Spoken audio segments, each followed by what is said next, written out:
e conversa agora ao vivo com a gente aqui no Money Times sobre esse assunto. Olá, Rony, boa tarde para você, seja muito bem-vindo. Olá, Natália. Olá, Felipe. Obrigado pelo convite. Um prazer e uma honra estar aqui no Money Times com vocês. Boa tarde, obrigado. Quero começar te ouvindo sobre o momento profissional que você está vivendo aí frente à liderança do Movinfra, né? Movinfra, e especialmente num momento que é desafiador para o setor de infraestrutura, né, Rony? É verdade, Natália. Estou chegando aqui no Movinfra agora esse ano, né? Substituindo a nossa então CEO, Natália Marcassa, e já pegando um ano com muita coisa acontecendo no setor de infraestrutura, né? 2025 vai ser um ano muito desafiador.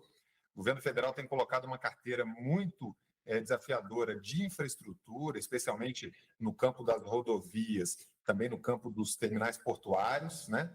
E a gente tem um ano especialmente desafiador, porque é um ano de taxas de juros elevadas, né? A gente deve ter taxas de juros elevadas, a gente tem questões para observar como taxa de inflação, né? Captação desses recursos no mercado financeiro. Então, tudo isso são temas, são agendas que o Movinfra trata e faz aí essa interação, né, de grande porte, vamos dizer assim, macroeconômica, de políticas públicas, junto aos governos federal, governos estaduais e, eventualmente, até governos municipais, porque algumas concessões elas são feitas pelas cidades, pelos municípios. Então, realmente é um ano desafiador para a área de infraestrutura e, ao mesmo tempo, um ano muito empolgante, porque tem muita coisa para acontecer aí, especialmente no ramo das rodovias e no ramo dos portos, e em breve a gente deve ter anúncio no campo das ferrovias também. A gente vai querer saber mais sobre isso, né, Felipe Machado? Não, com certeza, boa tarde. Como é que o senhor vê a questão das privatizações no governo federal, principalmente, né? O governo Lula, conceitualmente, sempre foi contra privatizações, né? Prefere optar por, às vezes, por parcerias público-privadas, as PPPs. O governo do Estado de São Paulo, por exemplo, já é mais adepto das privatizações, conceitualmente também tem uma outra visão. Como é que o senhor vê a importância das privatizações para a questão de infraestrutura? O país tem dinheiro para investir em infraestrutura apenas com o dinheiro do governo federal ou são necessárias verbas e investimento da iniciativa privada? É verdade, Felipe. Esse é um ponto super relevante, né? Durante muito tempo, durante muitas décadas, talvez, a gente teve uma discussão no Brasil dessa questão, né, do investimento público versus o investimento privado. Qual é melhor, qual é mais eficiente, qual funciona mais. E na prática, o que a gente tem visto depois de quase 3 décadas, quase não, né? Mais de 3 décadas de programa de concessão aqui no nosso país, o que a gente percebe é que não é um ou outro, é um e outro, né? O Brasil tem tanta necessidade de investimento em infraestrutura que não tem como só o mercado privado sustentar tudo isso, como também não tem como o governo, com todas as suas dificuldades e amarras típicas de qualquer governo, também bancar isso sozinho. Então, necessariamente, é uma conjunção aí, união de forças, né, do setor privado junto com o setor público para poder entregar para a sociedade uma infraestrutura de qualidade, porque isso tem a ver com o desenvolvimento do país, tem a ver com redução do custo do Brasil, e aí pouco importa, pouco interessa de onde vem o dinheiro. O dinheiro pode vir, que a gente brinca, .gov ou .com, isso depende da modelagem, quer dizer, público ou privado, o importante é que o investimento aconteça e que isso gere, né, a infraestrutura gere o bem-estar que se espera dela. Então, eu acho que a gente já passou, viu, Felipe? O Brasil acho que já passou dessa fase de discutir de onde vem o funding, de onde vem o dinheiro, né? O mais importante é a modelagem. Algumas modelagens funcionam mais com dinheiro 100% privado, outras modelagens funcionam mais com dinheiro público e outras modelagens dependem de uma interação entre recursos públicos e privados. E aí, na medida que a gente vai evoluindo, a gente vai ganhando aí esse nível de sofisticação e começa a ter projetos que até então eram impensáveis, recebendo dinheiro privado e dinheiro público ao mesmo tempo. Ô, Rony, você comentou que 2025 traz, né, consigo desafios empolgantes, né? Eu queria saber de quais projetos você está falando, o que chama mais atenção, o que pode proporcionar mais transformações, né, para o mercado, para a população em geral. Pois é, Natália, o governo federal vem numa esteira aí, que a gente brinca aqui, que é uma fábrica de projetos, né? O Brasil teve lá atrás uma deficiência, uma dificuldade muito grande de elaborar bons projetos, né? E aí envolve engenharia, economia, direito, né? Tudo isso vira um projeto de infraestrutura. A gente também já superou essa fase, o Brasil hoje é um dos líderes mundiais em produção de bons projetos, né? Em todos os seus aspectos, e isso acaba gerando uma carteira, a gente chama, né, pelo jargão de mercado, de um pipeline, uma carteira de projetos que começam aí, ano após ano, a leilão, a mercado, e a gente vê crescendo. Só para vocês terem uma ideia, o governo federal anunciou agora, recentemente, há umas 2 semanas atrás, o Ministério dos Transportes, a meta de 15 leilões de rodovias para esse ano. O governo pretende fazer, ao longo do ano, 15 leilões. O primeiro leilão já tem data marcada, vai ser agora no dia 27 de fevereiro, o leilão da BR-364 Rondônia, né, portando todo o estado de Rondônia. Então já é o primeiro. Depois vem uma sequência, ou seja, nós vamos ter leilões aí, geralmente feitos lá em São Paulo, na Bolsa de Valores de São Paulo. Nós vamos ter leilão quase que todo mês, praticamente todos os meses, só de rodovias, né? A meta é fazer a concessão de 8.000 quilômetros de rodovias. No Brasil hoje tem cerca aí, nosso portfólio hoje já está chegando nos 28.000 quilômetros e vai receber mais esse aporte de 8.000 quilômetros. Vamos chegar a 36.000 quilômetros de rodovias concedidas no Brasil. Só para que vocês tenham uma ideia, o diâmetro, a superfície da Terra tem 40.000 quilômetros. Então, a gente está quase conseguindo dar uma volta em volta do planeta com rodovias concedidas. E o que isso significa? Bom, significa muita coisa. Significa mais de 160 bilhões de investimentos, né, sendo contratados esse ano. Boa parte deles investimentos privados, mas ainda um percentual menor de investimentos públicos.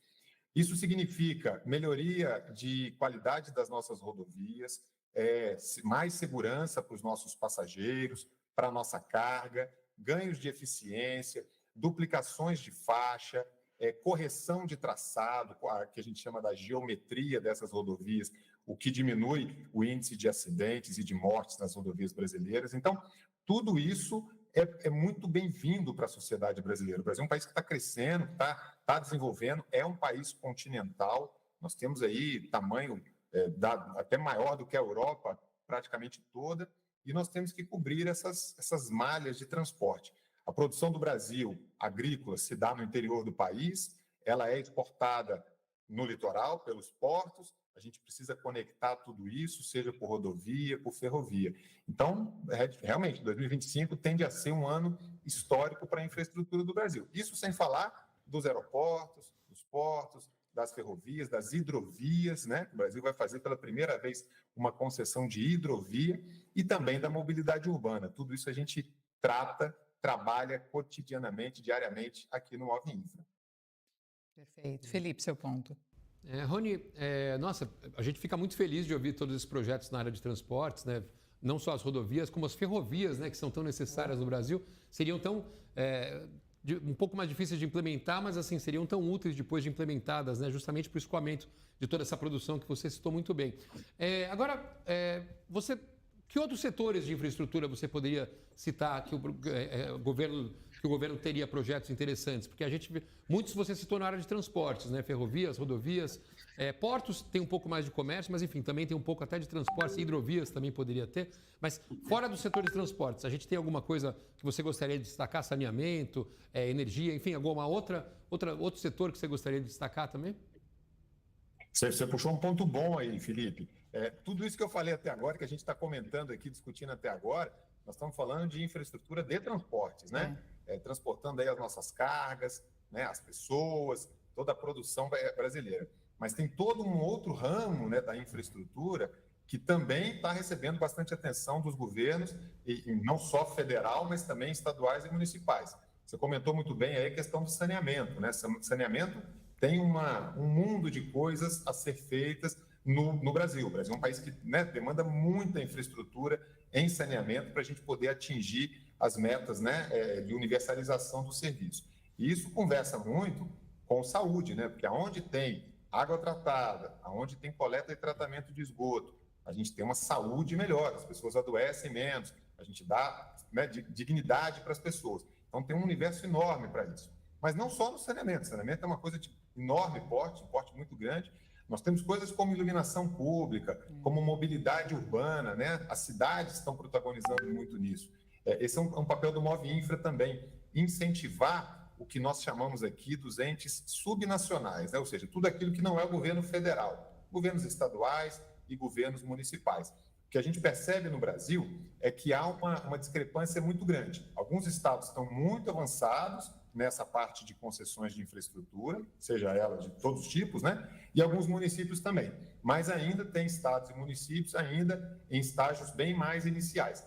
A proposta nossa é a gente nivelar, incentivar, né, esses estados e municípios a ganharem governança, ganharem uma modelagem mais moderna, olhando para frente, para que a gente possa ter infraestrutura de qualidade, não só nos estados mais ricos do país, que é natural que isso aconteça por um imperativo mercadológico, comercial, mas também a gente ter nos estados que têm mais dificuldade, principalmente se a gente fala de região norte do Brasil, que é uma região que tem muita dificuldade de acesso, né? Muitas cidades não são cortadas por rodovias na floresta amazônica, por exemplo. Nós temos os rios, né? E só se chega de avião. Então, temos que discutir aviação regional, temos que discutir o transporte hidroviário. Então, tudo isso tem avançado bastante. Aí a gente percebe que tem, aos poucos, né? Os estados e municípios têm aprimorado bastante as suas concessões. E, Rony, preciso te perguntar sobre reforma tributária, né, para entender, para que você nos ajude a compreender quais os impactos que ela pode trazer para o setor de infraestrutura. Pois é, Natália. A reforma tributária foi muito acompanhada pelo setor, né, de infraestrutura, principalmente no último ano, né, 2024. Ainda tem vários temas que remanescem, que a gente está acompanhando as discussões. E o fato é que era uma reforma extremamente necessária, né? O Brasil realmente, uma das agendas aqui do MAURI Infra é a atração de investimentos. E a gente percebia, né, ao conversar com investidores estrangeiros, que talvez o ponto central que sempre vinha era a questão de quão complexo, né, é o sistema tributário brasileiro. É difícil, né, do estrangeiro entender. Então, de fato, a implantação do IVA, ela vem, ainda que tardia, né, com alguns anos de atraso, mas ela é muito bem-vinda. O desafio do setor de infraestrutura é harmonizar isso e equalizar agora esse processo de transição, né? Alguns setores eles eram mais desonerados e agora vai haver um aumento de carga tributária, né? Outros setores vão ter que discutir, vai ter que discutir coisas como adequação tecnológica, né? Imagina uma rodovia com pedágio que milhares de carros, milhões de carros todo dia passam ali e cada carro que passa é um lançamento tributário, né? Porque tem um pagamento, se tem um pagamento, tem um recolhimento de imposto, e isso não pode travar a rodovia, isso não pode frear, né, a velocidade de passagem dos carros. Então, agora a gente entra numa fase, dado que a reforma foi implementada, e é muito bom que ela tenha sido implementada, né? A gente entra numa fase de operacionalizar isso. E outro ponto importante é a questão dos contratos de concessão. Nós temos contratos de concessão de longuíssimo prazo, né? Em média 30 anos, mas tem contratos de 40, 50, 60 anos, e eles não foram concebidos considerando alterações tributárias. E, por isso, esse risco de alterações tributárias fica alocado ao poder concedente, aos governos, no caso. E agora a gente abre uma necessidade de discussão. A reforma já prevê isso, né, de reequilíbrios desses contratos, porque como houve uma mudança no regime tributário, é necessário a gente rever o equilíbrio econômico-financeiro dos contratos, mas isso tem caminhado bem. Isso parece que está bem endereçado lá na reforma tributária e também, né, a gente tem a lei de concessões esse ano sendo revista pelo Congresso Nacional, que também deve endereçar esse ponto para que fique, né, uma estabilidade regulatória, estabilidade jurídica, para que a gente consiga alcançar esses patamares aqui no Brasil. Tá certo. Bom, quero agradecer demais a participação excelente aqui do Rony Glanzman, CEO da Move Infra, falando ao vivo aqui com a nossa audiência do Money Times. Muito obrigada pelas suas informações, Rony. Boa tarde. Boa tarde. Obrigado, Natália. Obrigado, Felipe. É sempre um prazer e uma honra estar aqui com vocês.